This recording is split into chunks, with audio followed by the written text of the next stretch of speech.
Hello and welcome to yet another midweek Warden's Waffle Farm update. You are getting spoilt this week. Hope you're enjoying them, seeing what we get to. We've got a lot going on at the minute, as you can see. So this update, we're obviously continuing harvesting, moving land as well, and hopefully getting on some better crops. But also I thought it'd be useful to just show you our recording process of how we record everything that's harvested and comes into store. So we take a detailed look at that. Also the turf.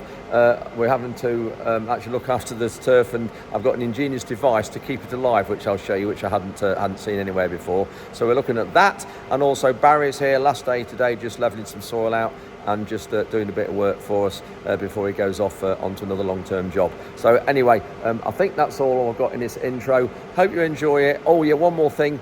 The next update on Sunday, we've got a John Deere 790, I think it is, I'm not quite sure the number, S790 with a 40-foot header on, coming to try on demo. Farrell's wanted to bring it, so that's great.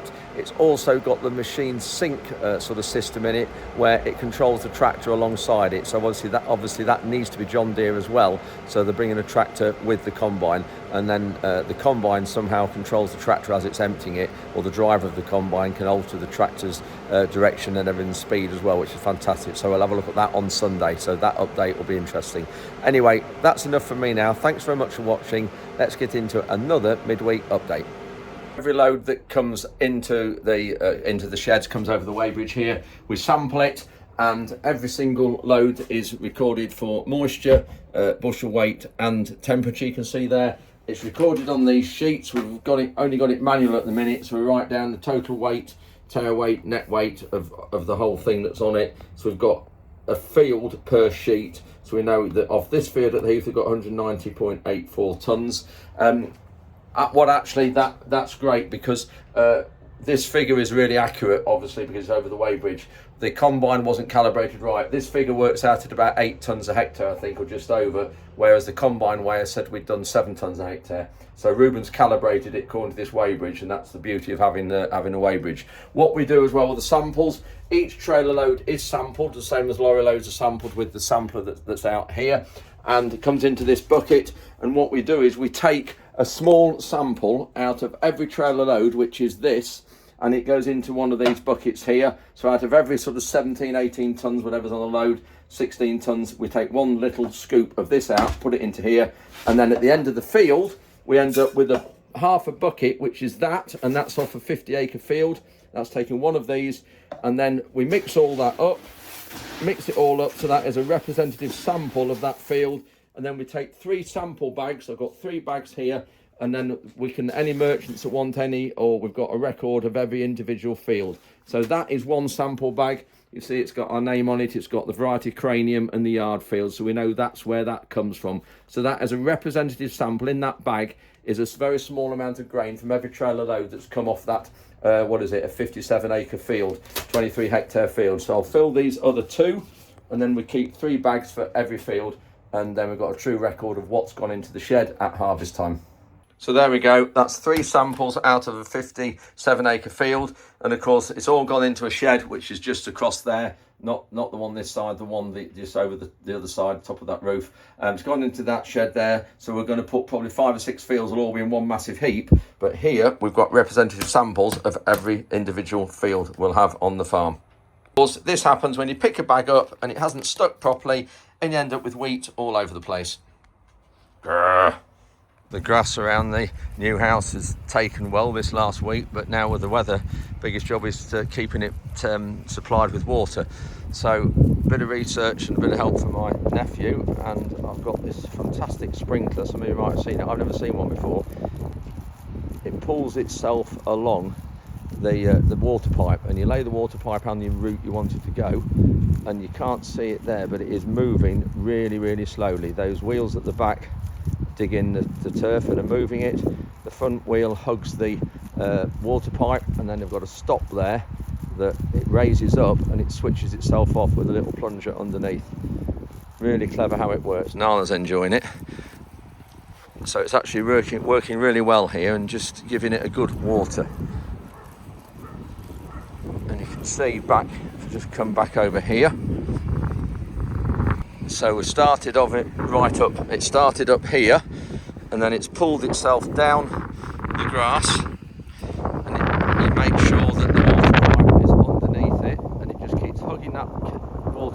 going down there. Obviously the wind's affecting it at the minute. We've just got a bit of issue here.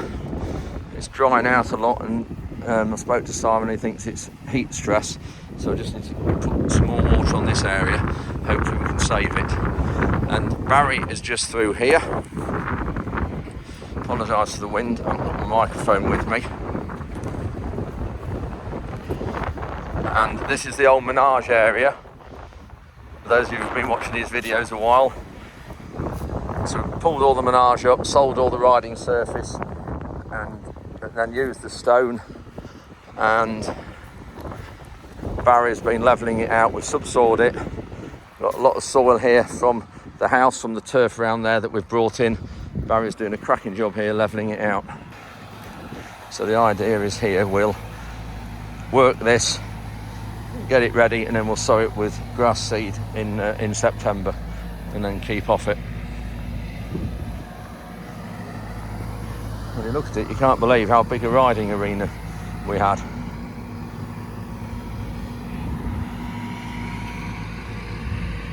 So yeah, it'd be great to get this brought down to grass with the rest of the field.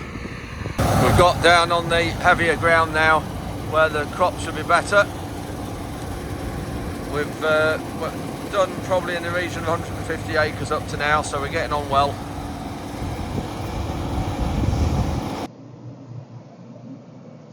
Hopefully you can hear me when I undo the window.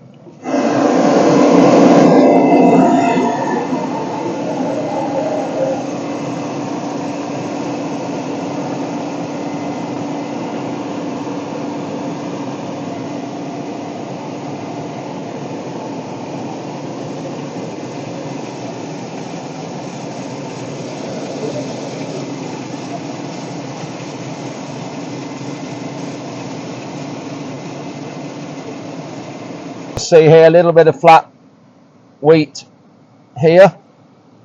That doesn't look to have grown and sprouted in the ear, and if you look, it's quite a defined line when you look down the field, and it's just flat because it's a double overlaps of fertilizer. You obviously always have to overlap a little bit when you're going up and down compared to your last time round the field, or else you'd miss it. So we'll just get caught back up to the combine, but I'm going to have to shut the window.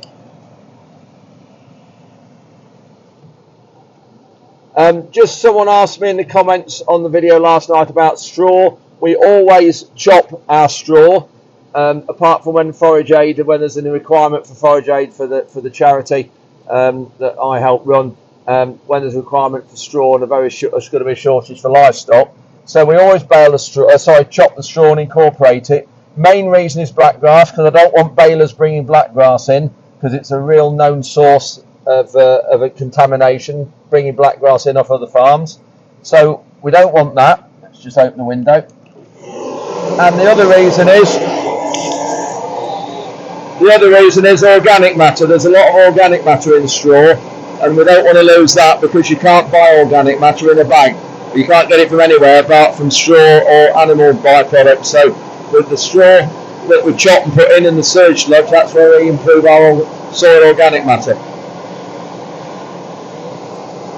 So it requires having a good chop, and you can see there we have got a decent chop, but it's also spreading of it as well, which can be an issue with this combine, but it is very fit at the minute, the straw, very dry, so it does help.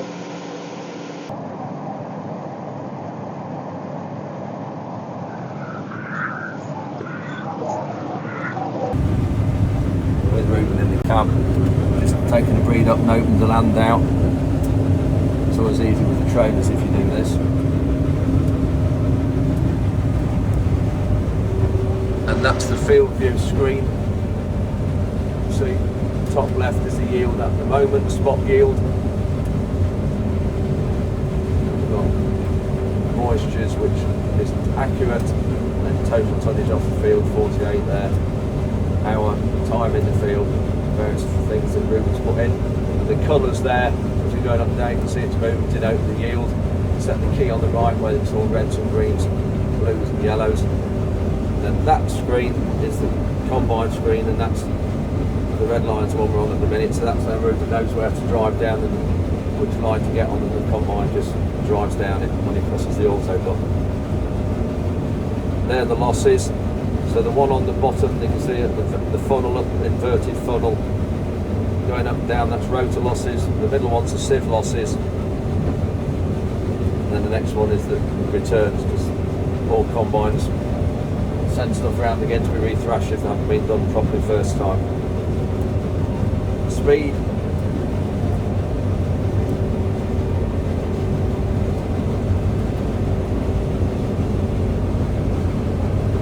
Tons an hour at this exact point.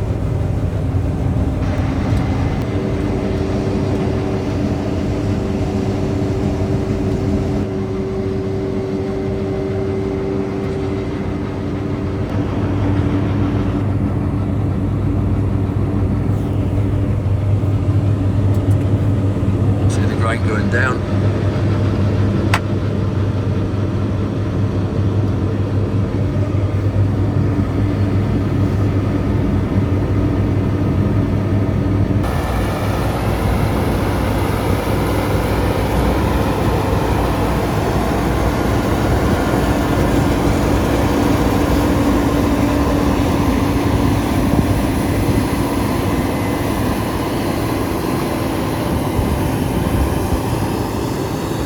This is the beauty of opening a little bit out like this, because the trailer can go up here, empty both sides, and it's really useful doing that. And what we always try and do is make sure when the trailer's full is coming this way, and of course the road is just here. We've got a gate at the corner of the field there, and then we've got a gate and get out the field just behind my Discovery, just through there and get out there. So we always try and make sure we're full towards the road, and then keep to the tram lines as well, and it just helps the job a bit. You can see here the straw's chopping really well. We're not ever so short stubble here. We normally do like to shave the ground, but with that extra fuel cost that I told you about in another video a few days ago, it does cost more money chopping more straws. Of course, the lower you go to the ground, the finer chop you have and the more fuel you use. When you look at this, my hand, the straw is about up to my knuckles. So it's the length of my fingers, so it's still quite short, but we'd normally be shorter than this. But you can see here how it's chopping it. Look at that, really fine. And then we'll come through here with the solo, and it'll all be mixed in with the soil, and that'll be good organic matter. Nearly the last load in this shed. We've just finished another field. It's filling up, not a lot of room left. But the low doors, low ceilings, they're really difficult. But remember, this shed was put up in 1976. Just awkward as well. Tom can't see with the sun in his eyes through the cab over the top of the shed. That's it, whoop, whoop, now up. That's it, keep going up.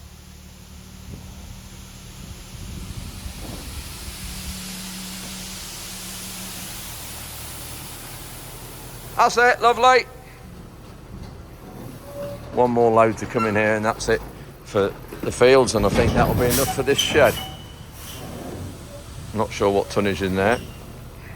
It makes it awkward for pushing up as well when in the door, but you just have to try and push it up and take it round the corner like this.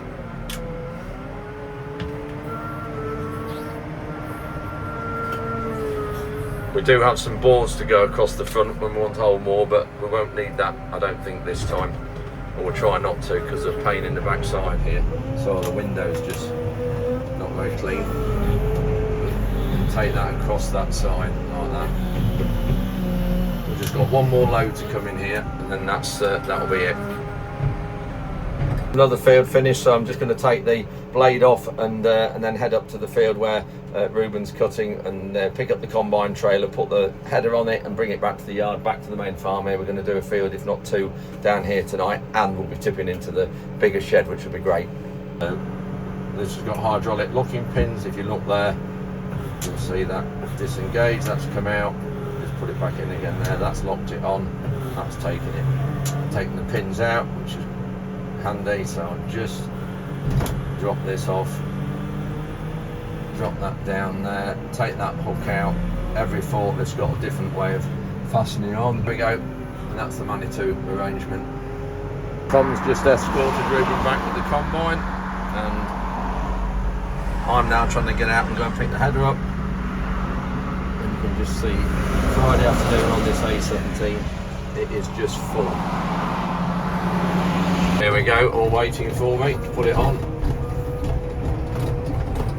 So that's soon put that on. Put the light socket in there. There's that. Then lift this up. It used to have a jockey wheel on there, but we cut a plate, had a plate made and welded that on, much better than having a big jockey wheel at a funny angle. So just take that pin out. Zip that like that. And put that back in there. That's it. Folded up, ready. Off we go. We've just moved the combine, as you just see me with the header trailer. We're just now starting one of our best fields of wheat, I think, that I've been looking forward to getting into on the heavy land. Incidentally, this water here, I can't believe there's water coming out this heap of planings, and there has been ever since they're put there. It just never stops. Never stops at all. And this field of wheat is after beans, variety Gleam, and yeah, it's looked exceedingly well all year. So that's it for this midweek update. I think it's the third one we've had this week. Thanks very much for watching. Hope you've enjoyed it and found it interesting what we're up to at the minute. This shed is now full. There is 612 tonnes in here, I think. That's what we've got in here altogether from about 4 or 5 fields. I'll just flick the camera around and go up top actually, and we'll just have a look at this. So yeah, I've got a good heap of wheat here. This is cranium. You can see the various heaps from pushing it up. Not gone over the back, which is good. It was close there. So yeah, with this heap coming from a few different fields, the yields have been very variable up to now. From, I think the lowest was 7.4 tonnes a hectare, which is about 3 tonnes to the acre off our light land, and the highest we've had at the minute is 10, and that was cranium, and the highest we've had is 10.6 tonnes per hectare, which I think is 4.3, 4.4 tonnes per acre. Also cranium off a heavier ground after sugar beet.